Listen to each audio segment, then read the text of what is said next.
y actuar para proteger las reservas de agua que nos quedan. Día a día podemos hacer algo para unirnos.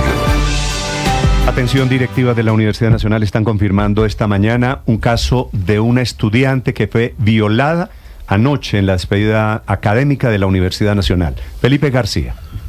Hola Néstor, sí señor, este caso es contra una joven dentro de las instalaciones del campus de la Universidad Nacional ubicado aquí en Bogotá. El hecho se registró al parecer en los alrededores del conocido Parque Freud, en el edificio de Sociología, en medio de la despedida de semestre que se llevó a cabo anoche en ese sitio. Según testigos del hecho, Néstor, dentro del campus de la universidad hubo consumo excesivo de licor y drogas por parte de decenas de jóvenes, hombres y mujeres que estaban en medio de la celebración de cierre de semestre. Incluso, Néstor, en video se logra ver que en la madrugada de hoy, 20 de diciembre, aún permanecen personas en alto estado de embriaguez dentro del campus universitario. El presunto agresor de la joven, quien no es estudiante de la Universidad Nacional, fue capturado en flagrancia en el lugar de los hechos, por lo que fue trasladado a la URI de Puente Aranda, donde a esta hora se adelantan los respectivos procedimientos judiciales, Néstor. Una noticia muy grave. Señor rector de la Universidad Nacional, profesor Leopoldo Múnera. Buenos días, doctor Múnera. Malos días, más bien. Malos días, tiene razón. ¿Qué pasó? ¿Qué información tiene usted confirmada? ¿Esta joven fue violada efectivamente en el campus de la universidad? Sí, ahí la información que tengo es que hubo una violación dentro del campus de la Universidad Nacional de Colombia en la sede de Bogotá. También la información que tengo es que la víctima y la persona responsable no son de la Universidad Nacional, lo cual no disminuye la gravedad del hecho. Sí. ¿Y qué era lo que había anoche? Bueno, que se extendió hasta esta madrugada, profesor Múnera. Había una reunión, una fiesta de despedida, como viene sucediendo desde hace muchos años en la Universidad Nacional, que con frecuencia, primero los viernes y después cuando se cerraba la universidad los viernes, entonces se trasladó estas fiestas a los jueves. Hemos logrado controlarla parcialmente. De hecho, han disminuido las acciones violentas y los tropeles en casi un 60%, pero no hemos logrado tener un control y que la convivencia sea pacífica. ¿Y a esa fiesta, rector, entran personas que no son de la universidad? A la Universidad Nacional, en términos generales, por ser una universidad pública y abierta, entran personas que no son de la universidad durante todo el día. La violación esta, ¿usted tiene idea, ustedes fueron informados a qué hora, en qué circunstancias, en qué lugar del campus? A la 1 de la mañana, en uno de los edificios de la Facultad de Ciencias Humanas. Sí, la persona, el supuesto responsable, fue detenido a las 3 de la mañana y fue entregado a las autoridades. ¿Y qué saben de ese supuesto responsable? Que no es estudiante de la Universidad Nacional, pero la otra información pues la prefiero mantenerla reservada hasta que no se confirme. Discúlpeme, no le voy a preguntar qué es lo que tiene reservado, pero ¿qué clase de información es la que tienen ustedes en la universidad? No, pues la información de si pertenece a otra institución de educación superior, etcétera. Cuáles son las características de la persona que supuestamente es la responsable o el supuesto responsable de esta violación. Estamos viendo en este momento imágenes en directo de esta mañana del lugar de la fiesta y la verdad es que parece que hubo un poquito de excesos en tema de trago y rumba. Yo creo que sí, yo creo que con frecuencia en los grupos en donde están personas jóvenes hay excesos y creo que hubo excesos también en la universidad. Eso lo habíamos logrado controlar con los caminos de cuidado, que son expresiones artísticas, los jueves, que son sitios de reunión, pero ayer se salió de control. Esa es la realidad. ¿De la víctima, profesor Múnera, se puede saber algo? No tengo información y si la tuviera no daría el nombre, desde luego. No, por supuesto, no ni más faltaba, yo tampoco le pregunté. Pero está acompañada de su padre, del papá y la mamá de ella. ¿Tiene cuántos años? No tengo la información precisa, entonces si no tengo la información precisa, prefiero no suministrarla. Vale. Sí. Doctor Múnera, pero en este momento está siendo atendida en un hospital. ¿Qué clase de atención y acompañamiento sobre todo le están dando ustedes también desde la universidad? está siendo atendida y bienestar de la sede de Bogotá, porque esto es competencia de la sede de Bogotá, va a estar presente y va a darle la atención que se requiere y el acompañamiento que se requiere, e incluso le vamos a dar también el acompañamiento para que haga la denuncia. Sí, señor rector, ¿y qué pasó con el presunto responsable? Está detenido en una URI. ¿Esto fue una fiesta con licor y con alguito más, doctor Munera? Sé que hubo licor y viendo los videos había personas que estaban bastante ebrias. ¿Y usted ha podido saber, señor rector, cuánta gente, cuántas personas de la universidad o externos estuvieron en la fiesta anoche en la Universidad Nacional en Bogotá? No, el número exacto no lo sé, no lo conozco. Estamos haciendo todo el mapeo de cuál fue la situación dentro de la Universidad Nacional, pero no le puedo dar el número exacto de las personas que asistieron a la fiesta. En este momento, esta mañana de viernes, pues que es un poquito atípica por la fecha, doctor Munera, ¿qué pasa en la Universidad Nacional hoy? No, pues se está terminando el semestre antes de vacaciones, no el semestre académico, porque el semestre académico continúa el próximo año, pero sí el semestre del calendario normal, y está terminando, y ahí las últimas actividades en toda la universidad. Sí, pues es una terrible noticia, por supuesto. ¿La denuncia la puso la víctima, doctor Munera? La persona fue entregada por personal de vigilancia de la Universidad Nacional que puso la denuncia. O sea, al señor lo descubrieron en flagrancia. Sí, y lo detuvieron no en flagrancia, pero todo el mundo dio testimonio de que era la persona el supuesto responsable, y a partir de esa información se detuvo y se le entregó a las autoridades. Pues entiendo el estado de conmoción en el que están ustedes en la Universidad Nacional en este momento, rector. Vamos a estar pendientes de cualquier nueva información. Lamento mucho, doctor Munera, que esta sea la noticia de final de año. Yo también lamento estas situaciones que se vienen viviendo desde ya hace varios años y que no tienen ninguna presentación en la Universidad Nacional de Colombia. Dice usted, estas situaciones, ¿es que hay otras violaciones en la universidad? Ha habido otras violaciones, pero eso no justifica nada, y las fiestas vienen desarrollándose en la universidad desde hace muchos años. Sí, doctor Munera. No es un fenómeno reciente. Quiero preguntarle, ¿solamente hay un victimario, una sola persona estaba abusando de esta joven, o tienen información de que más personas hubieran participado en el hecho? Según la información que tengo, hay una persona señalada como directo responsable. ¿Qué es el capturado? Que es la persona que está capturada. Que está detenida, que está en una URI en este momento. Rector, lo dejo porque creo que usted va para la fiscalía, ¿verdad? No, yo vengo aquí a la rectoría, a la fiscalía va a ir la vicerrectora de la sede. Vale. Profesor Munera, gracias. Aquí hay rectoría general y vicerrectoría de la sede. Vale. Lamento la situación. Es el rector de la Universidad Nacional confirmando la trágica, la escandalosa noticia esta madrugada: violada una mujer, una joven estudiante en la Universidad Nacional. Gracias, y en medio de todo, pues le deseo a usted y a la gente de la Nacional, doctor Munera, feliz Navidad. Muchas gracias. Yo también lamento mucho la situación. Estás escuchando Blue Radio.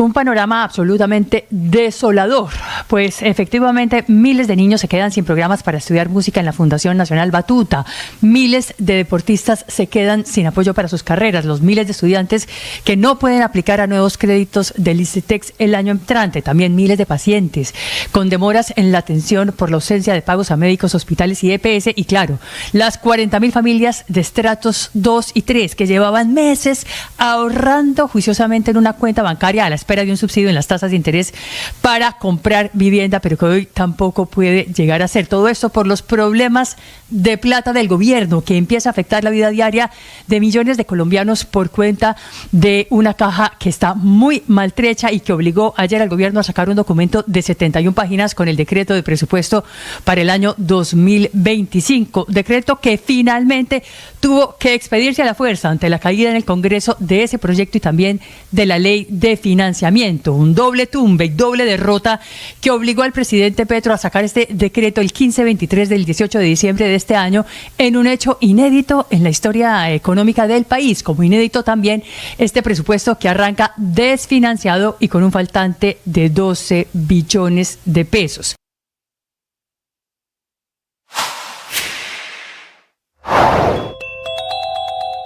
Dos atentados terroristas esta madrugada en Bogotá, uno grave en el sur del departamento de Bolívar, 3 militares heridos que fueron trasladados esta madrugada a Barrancabermeja. El otro con tatucos, que son estos cilindros bomba artesanales, atacaron un batallón del ejército en el Patía, en el departamento del Cauca. Felipe García.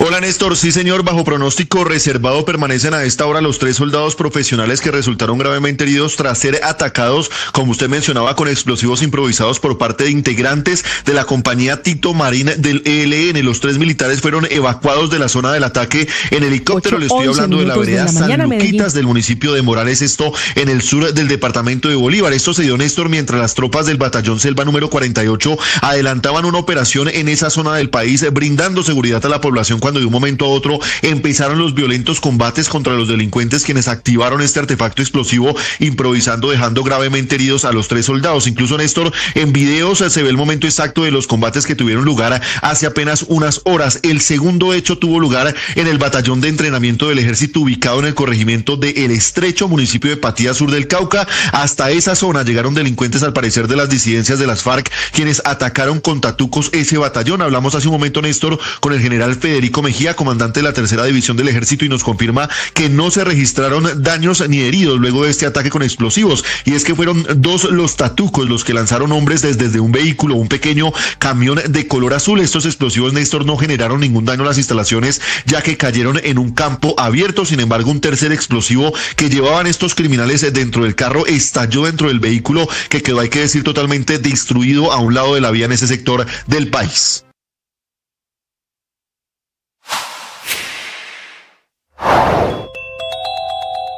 Un año que termina con una cifra dramática y elocuente en Colombia. Este 2024 es el año con menos nacimientos en la historia de nuestro país, 14% menos que el año pasado, que ya había sido una cifra récord.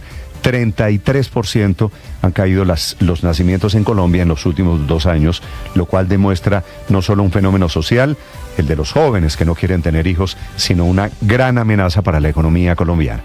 Al paso que vamos a ser una sociedad de viejos. Los jóvenes definitivamente no quieren la familia tradicional, quieren un concepto de familia unipersonal, tal vez con una mascota, tal vez con 1 o 2 integrantes. Entre enero y octubre de este año fueron 371,000 nacimientos, en el 2023 fueron 434, y ahí está la caída de 14%. Marzo fue el mes del año con el mayor número de nacimientos, y septiembre como uno de los meses que concentra menos nacimientos en Colombia. Esta caída en la cifra de nacimientos en nuestro país, es cierto, no es un problema exclusivo de Colombia ni de... Victorias y derrotas, la pasión y la afición en juego, y los datos de lo último en deportes se lo presenta Mañanas Blue. 8:14, momento para hablar de deportes, detalles de lo que se viene el próximo domingo, la finalísima de la Liga, el juego de vuelta, ajustes de Atlético Nacional. Inestrosa, Marino, Inestrosa estará habilitado, será Campuzano o Guzmán, el otro que tenga cabida en el equipo del profe Juárez, en consecuencia de un convocado a la Selección Colombia Sub-20. Lo de Edwin Cardona, hay fuertes vientos y rumores desde Perú que hablan de la posible llegada del 10 del Nacional a la Alianza Lima para que juegue Copa Libertadores en el 2025. Veremos esas posibilidades que pueden marcar. Entre tanto, el Tolima tiene claridad frente a la capacidad de un jugador como Jason Guzmán. Será el eje de lo que signifique el partido y buscar la estrella en el Atanasio Girardot. Interrogantes. Gustavo Ramírez, el paraguayo, será titular. ¿Qué pasa con Quiñones, el central? Bueno, en las últimas horas eso se irá decantando en las próximas horas con el técnico David González. Lo cierto es que en Medellín se prepara una gigantesca fiesta.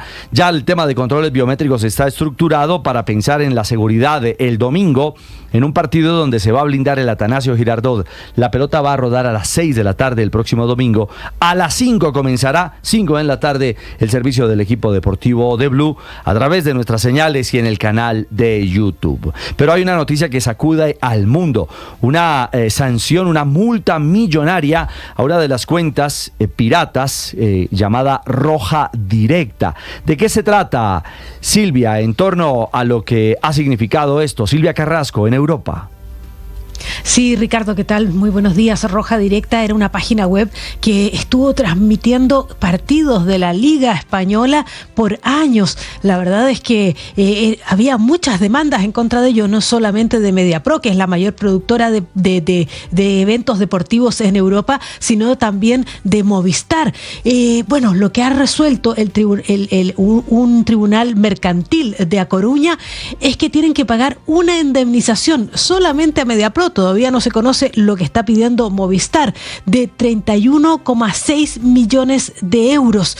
Esos son aproximadamente unos 33 millones de dólares por estar transmitiendo a través de internet sin pagar los derechos, todo lo que era los partidos que tenía derecho Mediapro. Fíjate que hubo primero un juicio en el Tribunal Supremo Español que le ordenó el cierre, y el cierre fue en el año 2015, porque toda esta indemnización corresponde a la temporada recién 2015-2016. Ha tardado 10 años la justicia española en resolver. Esta web ya no puede transmitir, se le ordenó el cierre en el año 2015, pero todavía sus responsables van a tener que pagar este tremendo monto, y no solamente la empresa, que es Puerto 80, sino que también su administrador, Igor Seoane, quien tendrá que pagar la mitad de esta indemnización. La verdad es que ha sido, imagínate, 10 años de peleas en los tribunales para poder disputar este derecho de propiedad intelectual que pertenecía a un grupo, pero que los piratas lo estaban transmitiendo a través de internet sin pagar ninguno de estos derechos intelectuales, Ricardo. Gracias, Silvia. Entre tantos sorteos de copas, la Sudamericana tendrá duelo de equipos colombianos. Junior frente al América a partido único en la ciudad de Barranquilla. El que gane clasifica a la fase de grupos, mientras que Once Caldas aguarda o por Nacional o por Millonarios para enfrentarlos en esta misma instancia en Manizales. Por la Libertadores, Independiente Santa Fe ya tiene rival chileno. Se trata del Deportes Iquique. Jugará el 19 de febrero el equipo cardenal en Chile, y el 26 de febrero en Bogotá será el juego de vuelta. Y en cuanto a Copa América Femenina, Ecuador 2025, Colombia ya quedó con grupo armado en el B. Nuestra selección se verá las caras con Brasil, Paraguay, Venezuela y la selección de Bolivia. Y una de béisbol para cerrar. Hoy en los Estados Unidos se habla del nuevo equipo de Gio Urshela, el beisbolista colombiano. Los Athletics sería la nueva casa del jugador de 33 años que viene de actuar este año con los Tigres de Detroit y los Bravos de Atlanta. Lo cierto es que esta novena ahora cambia de sede, se mudan a Las Vegas y también cambian su nombre. Serán los Athletics de Sacramento. Veremos si finalmente Urshela firma con esta novena para la temporada del mejor béisbol del mundo en el 2025. 8:18, los deportes a esta hora en Mañanas Blue.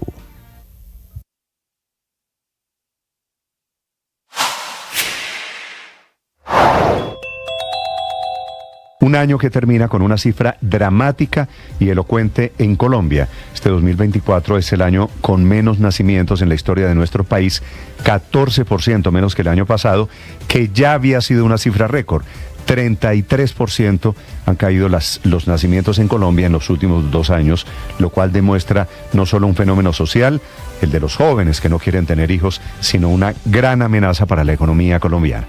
Al paso que vamos a ser una sociedad de viejos. Los jóvenes definitivamente no quieren la familia tradicional, quieren un concepto de familia unipersonal tal vez con una mascota, tal vez con 1 o 2 integrantes. Entre enero y octubre de este año fueron 371.000 nacimientos, en el 2023 fueron 434, y ahí está la caída de 14%. Marzo fue el mes del año con el mayor número de nacimientos y septiembre como uno de los meses que concentra menos nacimientos en Colombia. Esta caída en la cifra de nacimientos en nuestro país, es cierto, no es un problema exclusivo de Colombia ni de ningún grupo poblacional. Es un problema mundial que en países como Francia o Canadá o Alemania ya afecta al sistema pensional, la economía y los niveles de productividad. Somos dueños de nuestras reacciones emocionales. No somos dueños de los estímulos que recibimos, pero sí de la manera como respondemos a ellos. Hoy te quiero invitar a vivir en serenidad, es decir, a reaccionar desde la paz, desde la armonía del corazón, sabiendo que cada situación exige una respuesta inteligente, firme, solidaria.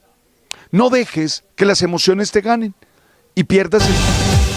8 de la mañana, 20 minutos. A esta hora les contamos sobre otro golpe para la transición energética en Colombia. La empresa EDP, que es uno de los actores más importantes en el mundo de esta industria de las energías renovables, abandonará sus proyectos en nuestro país. Se va de Colombia por las dificultades que ha tenido para desarrollarlos. Es así como EDP decide no seguir adelante con las inversiones en sus proyectos eólicos en La Guajira. Recordemos que esta empresa entró al mercado colombiano en el 2019 a través de 2 proyectos, Alfa y Beta, que son los proyectos que hoy está abandonando y que han sido considerados como los proyectos eólicos más grandes de Colombia. Los problemas arrancaron con la pandemia, que generó retrasos en el licenciamiento ambiental de una línea de transmisión. Luego vino el cambio de gobierno en 2022. Ahí solicitaron ajustes para el permiso ambiental de esa línea, que nada que sale esa licencia, generando retrasos muy importantes en el proyecto, que también se ha visto impactado por cambios en las reglas de juego para este tipo de iniciativas, aumentos en costos de construcción, la devaluación de nuestra moneda, altas tasas de interés para financiamiento, entre otros tropiezos de tipo regulatorio. Así que tras una revisión detallada de los proyectos y teniendo en cuenta todo lo anterior, EDP considera que estos proyectos no cumplen los criterios de inversión ni el perfil de riesgo de la empresa y por tanto ha decidido no seguir adelante con las inversiones restantes necesarias para construir estos importantísimos parques eólicos en Colombia. Además, en La Guajira, estima que las pérdidas potenciales asociadas por estos proyectos para la empresa podrían ser de 700 millones de euros, que podrían aumentar en otros 200 millones de euros por temas relacionados con unos pagos pendientes. Va la noticia entonces: para la transición energética de Colombia se caen otros importantes proyectos eólicos en nuestro país. El presidente Petro, Víctor, está esta mañana desatado, Felipe, en redes sociales. Está escribiendo de lo divino y lo humano. Sí, madrugó, sí. No, pero está muy activo el presidente en redes sociales, poniendo una foto de Milei con el presidente de China, hablando palestinos del Medio Oriente, hablando de Medellín. Pero, Felipe, hablando de economía también, el presidente Petro da una clase de economía y de periodismo. Citando un artículo de Blue, que el presidente suele hacer, el presidente Petro, Víctor, escribe lo siguiente. ¿Qué escribe el presidente? Por confundir ley de financiamiento con reforma tributaria, de acuerdo a la matriz de opinión de la oposición que acata la prensa tradicional, ahora no entienden qué pasó. Le pediría a los reporteros que estudien el artículo de la Constitución respectivo y le enseñen a sus directores las cosas que vienen en materia fiscal. ¿Me enseña, Víctor, qué viene en materia fiscal, por favor? Bueno, realmente el gobierno sí presentó una ley de financiamiento. Lo que pasa es que esta ley de financiamiento lo que busca es, digamos, conseguir los recursos que le faltan al presupuesto general de la nación, en este caso de la próxima vigencia, del año 2025. Pero esa ley de financiamiento, pues, tocaba temas tributarios, sí, movía algunas cosas, no hay nadie, cambiaba unos impuestos. Primero, no hay nadie que confunda tarifas. Ley de financiamiento con reforma tributaria. Esta era una ley de financiamiento que tenía nuevos impuestos y que tenía cambios en la regla fiscal, en fin, una cantidad de métodos. Tenía más cosas. Aumentaba tarifas. Sí, es decir, más cosas que solo modificar el estatuto tributario. Claro, tenía otras cosas no tributarias, como por ejemplo el tema de la opción tarifaria. Ley de financiamiento. Sí, por eso ley de financiamiento, pero mucho, pues digamos, el grueso de su componente era modificar impuestos para aumentar el recaudo. Eso nadie lo puede negar. Sí. Entonces el presidente Felipe aprovecha para dar, lo que pasa es que nadie sabe, le enseñan a sus directores las cosas que vienen en materia fiscal. ¿Qué es lo que viene en materia fiscal, Víctor, que usted me tiene que enseñar? Que viene un apretón durísimo por cuenta de la falta de financiación del presupuesto. Ya lo estamos viendo con el tema de los subsidios de vivienda, con el tema del ICETEX, con tantas cosas que están pasando y que el gobierno pues le está atribuyendo ese recorte, ese ajuste presupuestal a la caída de su ley de financiamiento. Pero lo está atribuyendo engañosamente, Víctor. Y lo usted lo sabe. Ay, pero... Porque esta ley de financiamiento solo equivaldría o equivalía al 2% del total del presupuesto Felipe, nacional. Explico lo del 2%, que esta parte tal vez el presidente la debe saber. El presupuesto es de 523. pero no la cuenta. Lo que intentaba la ley de financiamiento, entre comillas, reforma tributaria, eran menos de 10 billones de pesos. Quiere decir menos del 2%. El faltante para completarlo del presupuesto es de menos del 2% del presupuesto general de la nación. Ahora, así es. Lo que pasa es que el presidente y el gobierno muy hábilmente le están echando la culpa a quienes votaron en contra de esa tributaria, de esa ley de financiamiento, de todos los problemas que aquí vienen. Entonces, si falta plata para los subsidios, culpa de los congresistas.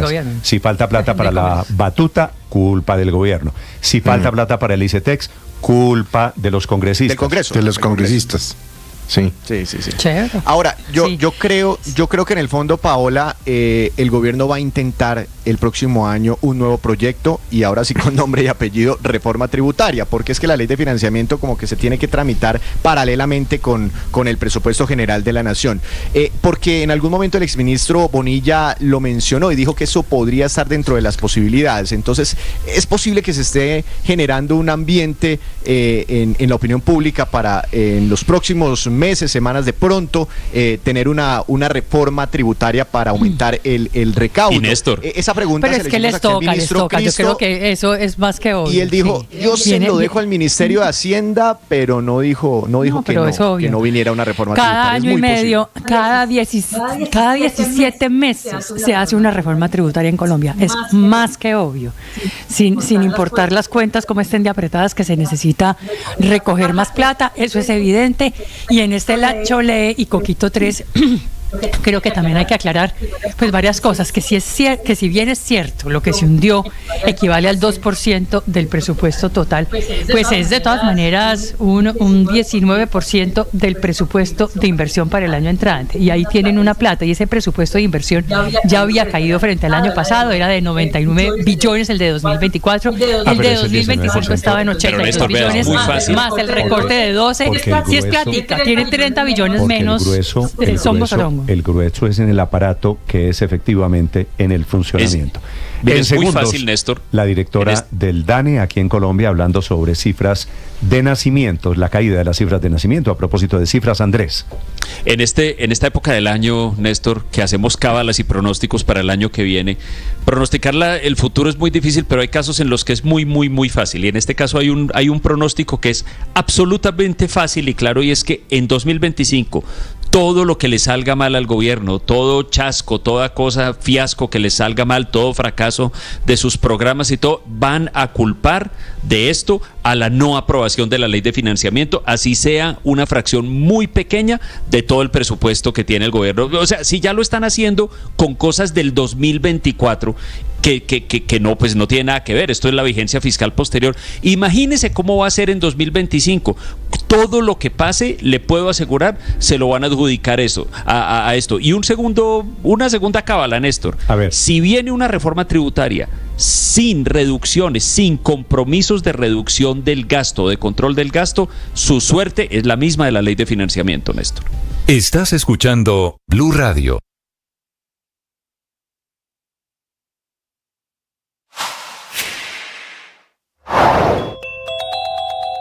Un panorama absolutamente desolador, Pues efectivamente miles de niños se quedan sin programas para estudiar música en la Fundación Nacional Batuta. Miles de deportistas se quedan sin apoyo para sus carreras. Los miles de estudiantes que no pueden aplicar a nuevos créditos del ICETEX el año entrante. También miles de pacientes con demoras en la atención por la ausencia de pagos a médicos, hospitales y EPS. Y claro, las 40.000 familias de estratos 2 y 3 que llevaban meses ahorrando juiciosamente en una cuenta bancaria a la espera de un subsidio en las tasas de interés para comprar vivienda, pero que hoy tampoco puede llegar a ser. Todo esto por los problemas de plata del gobierno, que empieza a afectar la vida diaria de millones de colombianos por cuenta de una caja que está muy maltrecha y que obligó ayer al gobierno a sacar un documento de 71 páginas con el decreto de presupuesto para el año 2025. Decreto que finalmente tuvo que expedirse a la fuerza ante la caída en el Congreso de ese proyecto y también de la ley de financiamiento. Un doble tumbe y doble derrota. El alcalde de Bogotá está anunciando esta mañana el dispositivo de seguridad para la ciudad en esta época de fin de año, con vigilancia especial en las entradas y salidas de la ciudad. Obviamente el éxodo es gigantesco a partir de esta mañana. Nicolás Rodríguez.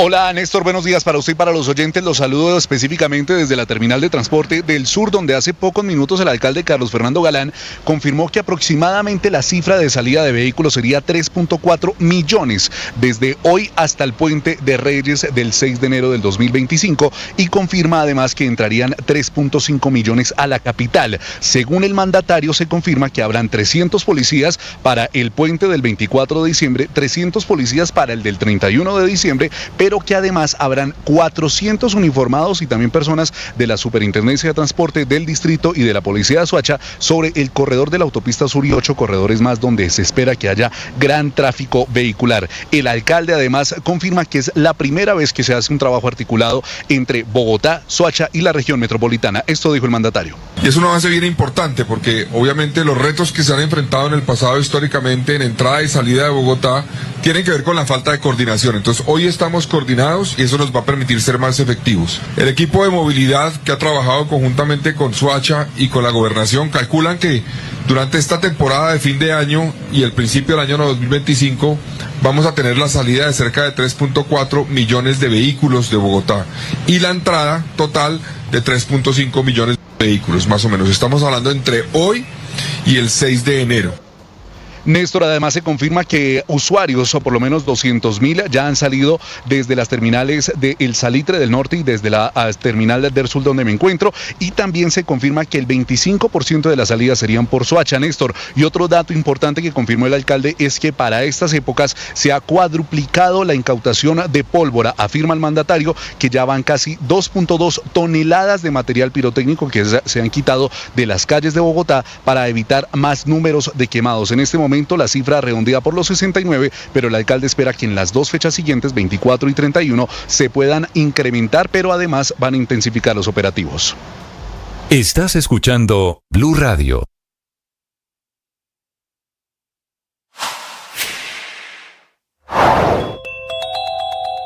Colombia amanece con una buena noticia en medio de la incertidumbre sobre el futuro de la economía y la seguridad energética del país, mientras el fantasma sobre un posible incumplimiento de la regla fiscal y los 12 billones de pesos en vilo que tiene el gobierno acaparan la mirada de expertos y economistas de cara al 2025, la ANLA dio vía libre al proyecto que permite la perforación del Pozo Comodo 1, que podría resultar en un descubrimiento más grande que el de Uchuva, porque sería una extensión del potencial que se ha encontrado en Guyana. Comodo 1 es un proyecto que Ecopetrol esperaba desarrollar junto a su socio Oxy en aguas ultra profundas del Mar Caribe colombiano y que se vio truncado en octubre de este año. Un proyecto con una particularidad. En este pozo existe una alta probabilidad de encontrar petróleo además de gas. Eso sin contar que en los últimos años se han invertido aproximadamente $200 millones y para la perforación de este pozo se tenía previsto destinar $150 millones adicionales. Esa platica parece que ya no se va a perder, porque la Agencia de Licencias Ambientales finalmente avaló el requisito ambiental para el proyecto que está en la jurisdicción de las capitanías de Puerto de Barranquilla, Santa Marta y Riohacha, a una distancia aproximadamente de 140 kilómetros de la costa. Tendrá una profundidad sin precedentes de entre 3.841 y 4.002 metros.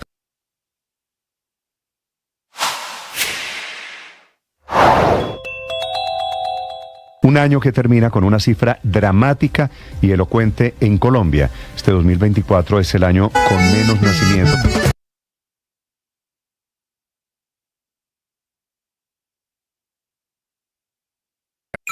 Escanea este código y suscríbete a nuestro canal de YouTube, @Blue Radio Co.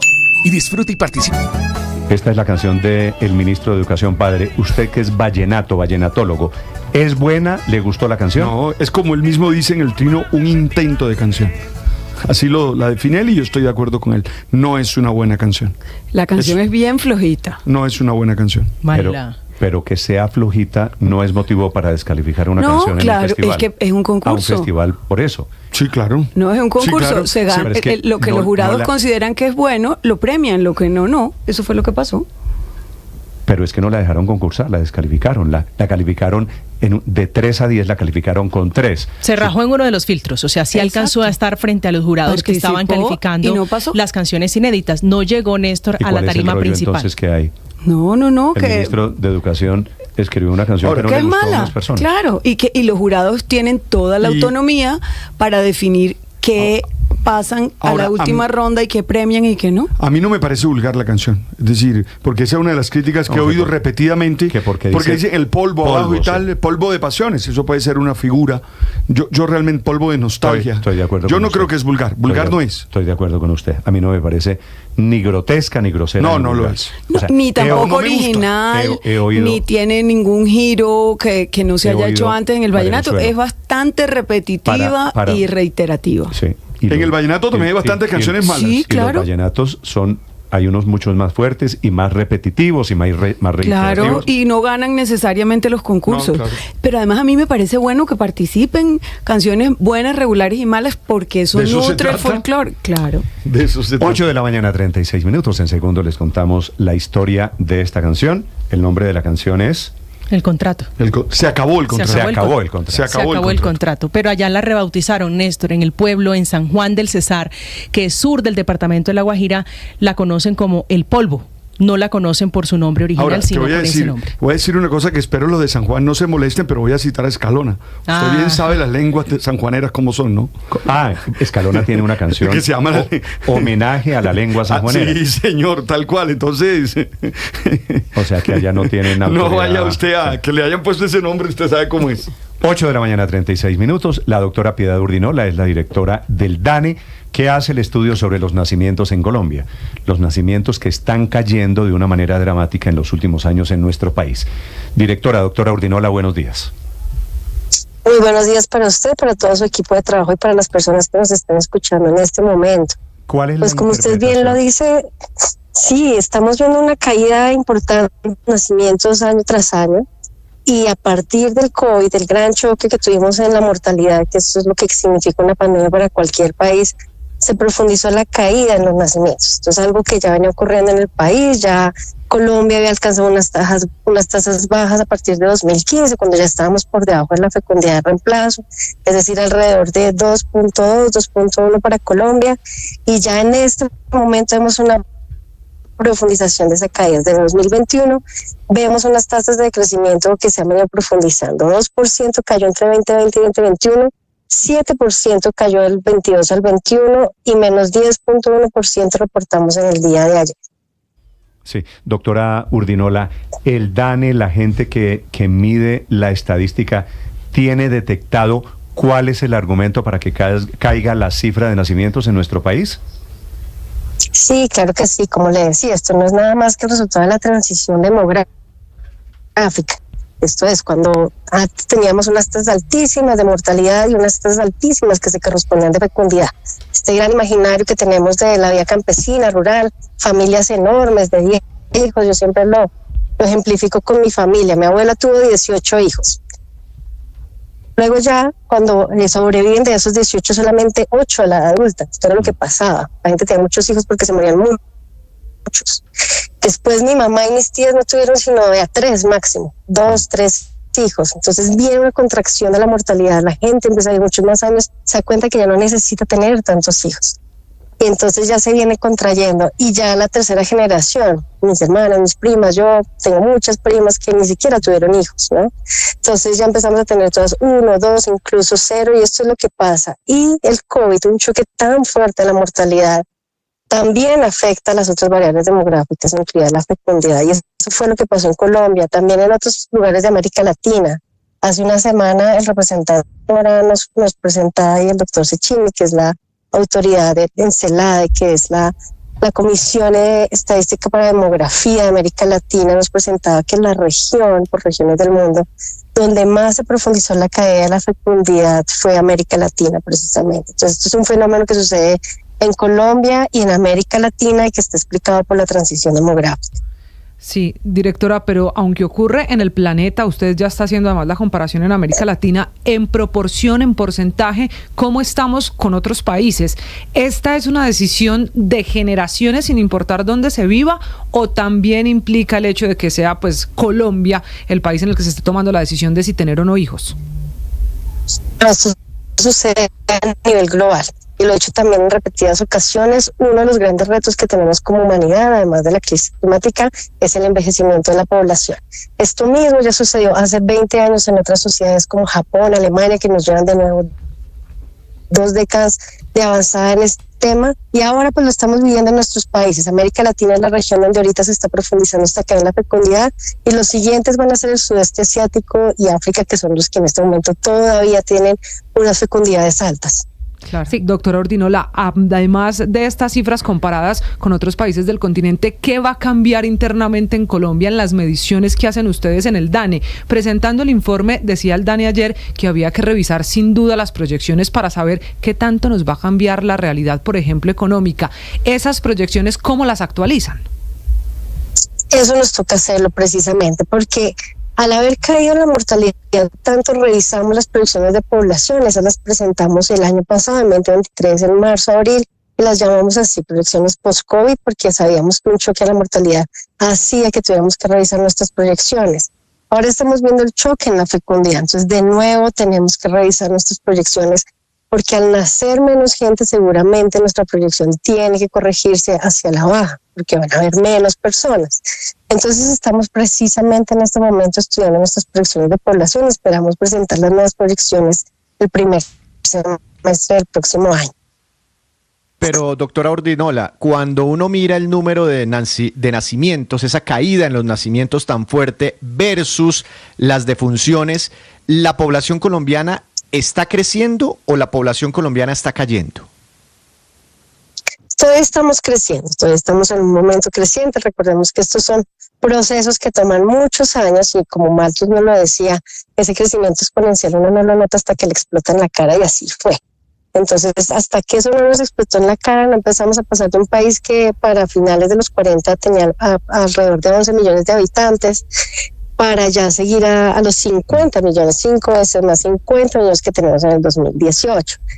Nos vamos a estabilizar alrededor de ese número. Entonces, más o menos la población colombiana, si no pasan otras cosas con la migración, que eso sí es muy difícil de pronosticar, pues más o menos alrededor de esos tamaños poblacionales vamos a estar estabilizándonos como país. ¿Y usted cree que vamos a pasar de 50 a cuántos? Más o menos a este ritmo, como están las estadísticas. Yo creo que se va a mantener alrededor de ese número, no mucho más, tampoco mucho menos, porque pues eso es lo que significa el término que se estabilice. Entonces, alrededor de ese número más o menos vamos a estar teniendo de la población. Ya veremos los resultados que nos den las proyecciones y pues eso los estaremos presentando el próximo semestre. Doctora Ordinola, ¿cómo son las cuentas? Porque por otro lado, es decir, estamos hablando de una población que cae naturalmente por la tasa de fertilidad, ¿cierto? La tasa de nacimientos. Pero fuera de eso, cada vez hay más colombianos que se quieren ir de Colombia. ¿Cómo vamos a hacer para mantener más o menos la cifra de 50 millones de habitantes? Porque la gente está viviendo también más años. Acuérdense que si usted y yo hubiéramos nacido o más bien tuviéramos esta misma hace 100 años, ya estaríamos a punto de morirnos y no muertos, porque eso era lo que sucedía con la mortalidad. Ahora lo que tenemos es todas las ganancias que hemos tenido en salud pública, en medicina, los avances que tenemos como sociedad, las inversiones que se han hecho en infraestructura pública, etcétera, etcétera, pues ahora llevan que muchas personas sobrevivamos muchos más años por mucho más tiempo. Ahora es mucho más común encontrar personas que están perfectas a los 80, 85, que siguen haciendo trabajos voluntarios o que ayudan cuidando personas en las casas, cuando antes era todo lo contrario. Usted que me habló de su abuela y de su familia, ¿usted tiene hijas, doctora Urdinola?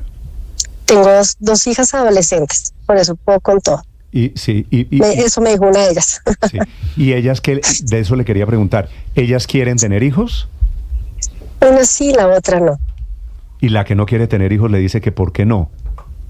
No, eso es mucha responsabilidad. Que eso es mucha responsabilidad. Y pues creo que ese es precisamente el cambio de paradigma que vemos en todas estas generaciones. Ya antes se tenían los hijos porque pues era como en piloto automático. Muchos de nosotros y las generaciones anteriores pues sencillamente era lo que la sociedad esperaba que se hiciera, que las personas formaran familias y tuvieran hijos, porque era como funcionaba la sociedad. Dependíamos de las familias, no existían los sistemas de seguridad social. Al tener ya unos estados, que ya son unos estados casi todos que no son asociados a las religiones, que ya permiten tener esos accesos al sistema de seguridad social, que va a tener uno para estos procesos, pues ya no es necesario formar las familias y ya no es necesario que todo el mundo tenga hijos. ¿Y por qué supone usted que su abuela pudo tener 18 hijos y no le parecía mucha responsabilidad, y su hija no quiere tener uno porque le parece mucha responsabilidad? De nuevo, porque era la forma como se vivía en esa época, y 18 hijos, 10 era normal. Hoy en día se le enferma uno un hijo y más o menos se le acaba uno el mundo. Entonces son dos sociedades completamente distintas. Mi abuela además no sería tolerada de ninguna manera. De hecho, pues una de las cifras más dolorosas que yo presento en esta rueda de prensa es ver que hay niñas de 10 a 14 teniendo niños. La tasa específica de fecundidad en Colombia de las niñas de 10 a 14 es 2.0, aun cuando está tipificado en nuestro Código Penal como un delito tener un acceso carnal con una menor de 14 años. Entonces, las sociedades evolucionan y la transición demográfica también es parte de esa evolución social en la que vamos avanzando. Sí, claro que hay un gran cambio social aquí de por medio. Doctora Urdinola, usted cuenta ese argumento y esa razón, por ejemplo, de su hija, el de mucha responsabilidad, que sin duda es uno muy válido, pero el DANE a la hora de recoger estas estadísticas encuentra o pregunta por esas razones de los jóvenes para no tener hijos en Colombia. Nosotros no hacemos ese tipo de encuestas. En este momento el Ministerio de Salud está haciendo una encuesta específica para estos temas, que es la encuesta nacional de demografía y salud, donde sí se indagan este tipo de cosas. Ya veremos los resultados desde el Ministerio el próximo año.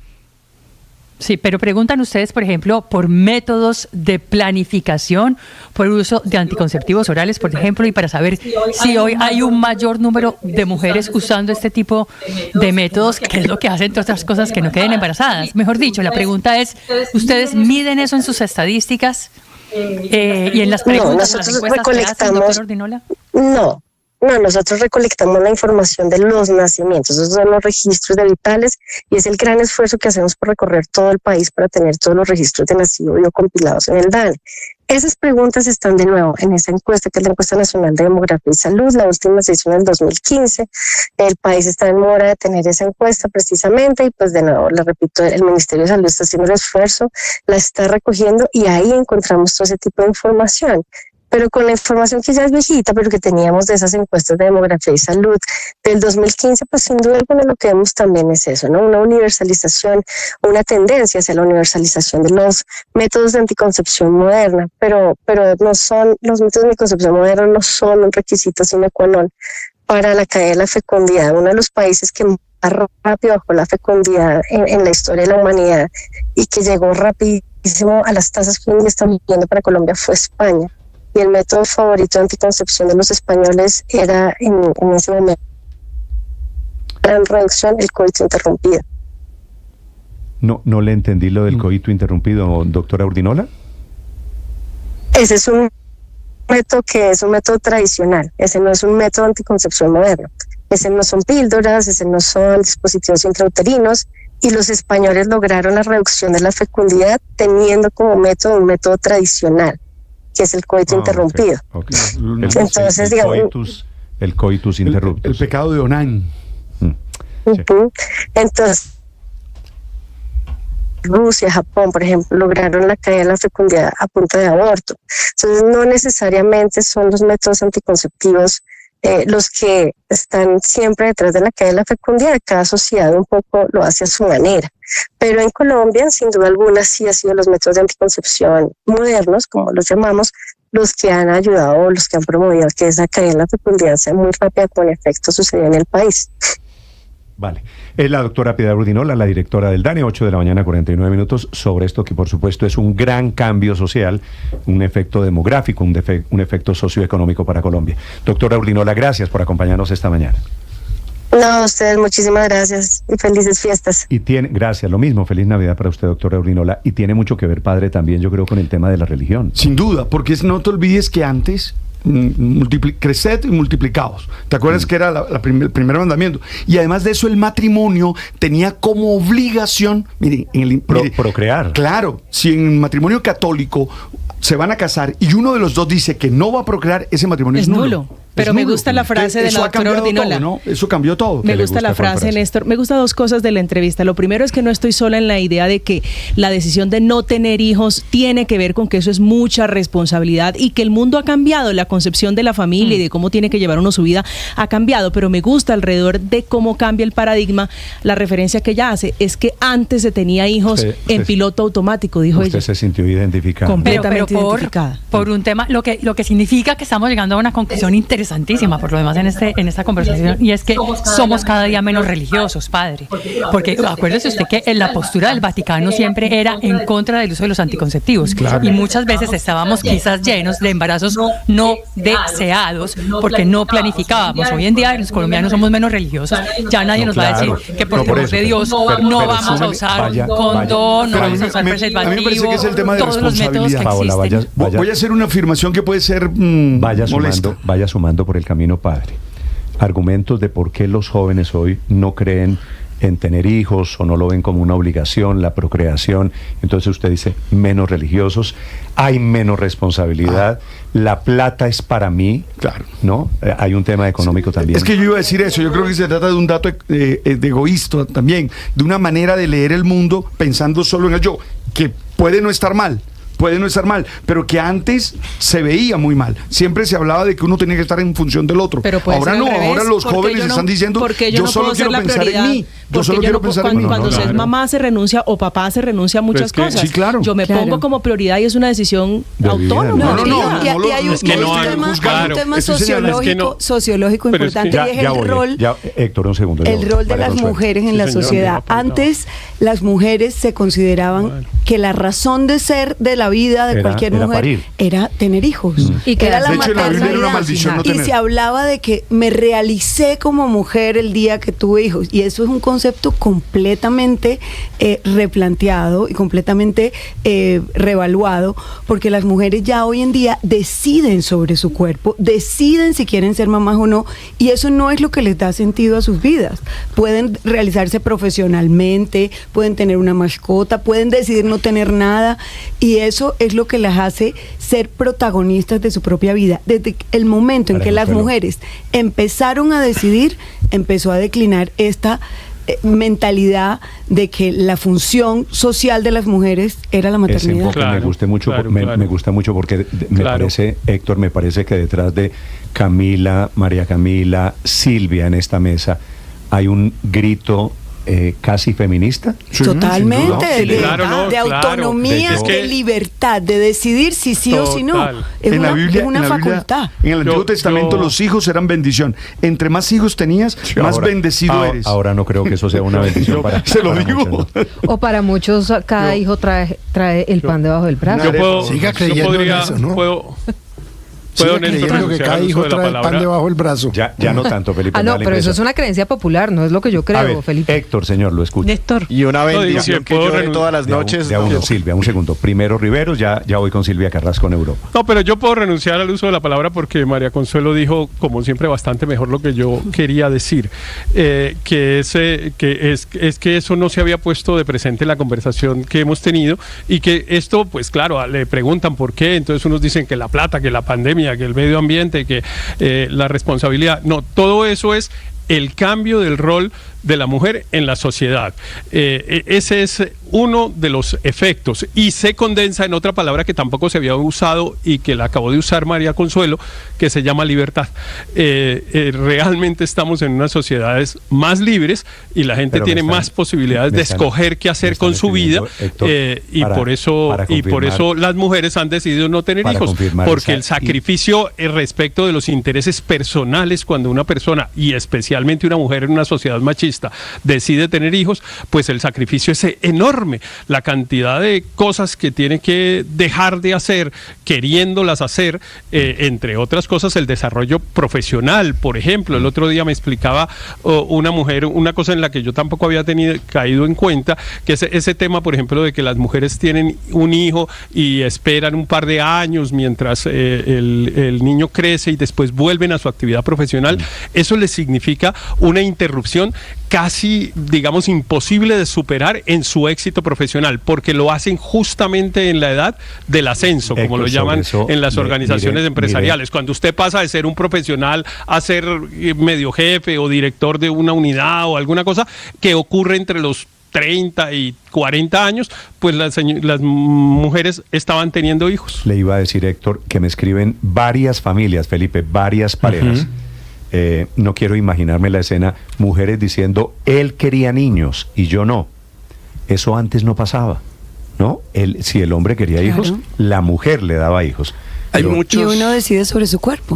Creo que es en eso veo también allí un acto de libertad. Néstor, si los hombres fueran los que tuvieran hijos, se hubiera acabado la humanidad. Pero es que, mire, es que todo lo del feminismo se ha podido generar equidad en todo, menos en eso. Porque es que yo no puedo quedar embarazado. Es decir, nosotros los hombres, si ve como todo lo que hay, por eso yo creo que María Consuelo tiene razón. El tema pasa también por una decisión del proyecto de realización de la mujer. Pero eso también tiene que ver con el uso de anticonceptivos. Claro. Cada vez es más fácil acceder a ellos. La gran liberación de las mujeres son los anticonceptivos. Claro, cada vez Néstor, hay más acceso. Fíjese que las personas de escasos recursos, por ejemplo, tienen también la facilidad de adquirir este tipo de medicamentos para no quedar embarazadas, para no tener esos embarazos. Hay muchos factores morales. Álvaro, perdóneme que le menciono a Silvia un dato, una frase de un oyente que me parece entre graciosa y sabia. Me dice, los adolescentes prefieren el plan de datos a métodos de planificación familiar. ¿No? Que refleja un poquito el cambio cultural que hay aquí. Ya voy, Álvaro. Silvia, las damas primero, señora. Solo quiero agregar un punto de vista un poco diferente, porque lo que estamos conversando son las decisiones de pareja o las decisiones individuales del hombre o la mujer respecto a tener hijos, pero lo que no hay que dejar de pensar y no hay que dejar de perder de vista son los efectos sociales que esto tiene, más allá de si hay masa de consumo o no. Yo viví un año en China, como tú sabes, y una de las cosas que más me impactó fue el efecto social del hijo único. Primero que nada, porque después de una generación ya no solo es que no se tienen hermanos, es que no se tienen primos, no se tienen tíos. El embudo del crecimiento social significa que se crean seres humanos sin valores filiales. De hecho, a mí me llamaba mucho la atención ir a las afueras de los colegios y tú no veías estos grupos de amigos, no, y eran los padres a recoger a su hijo. Vas al centro comercial y en los juegos de los niños jugaban los niños solos, pero además cuando veías a los padres paseando con los niños, era siempre un bebé convertido en un emperador en su cochecito y con 6 adultos detrás, porque detrás iban los 2 padres y los 2 padres de los padres, o sea, los 4 abuelos, preocupados de ese único hijo que había en la familia. Y eso es un fenómeno que deberíamos mirar porque hacia eso vamos.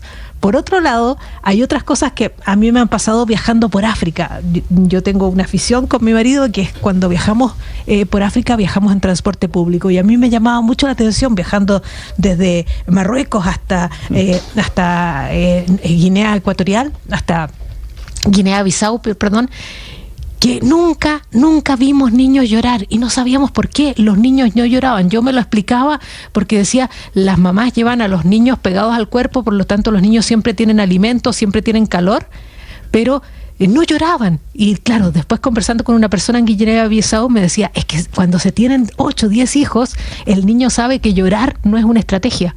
No consigue nada llorando cuando hay una madre que tiene que hacerse cargo de 10 niños. 8 de la mañana, 58 minutos. Álvaro.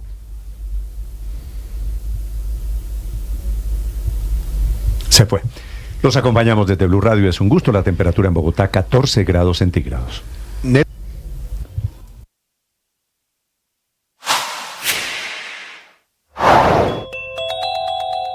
Un año que termina con una cifra dramática y elocuente en Colombia. Este 2024 es el año con menos nacimientos en la historia de nuestro país, 14% menos que el año pasado, que ya había sido una cifra récord.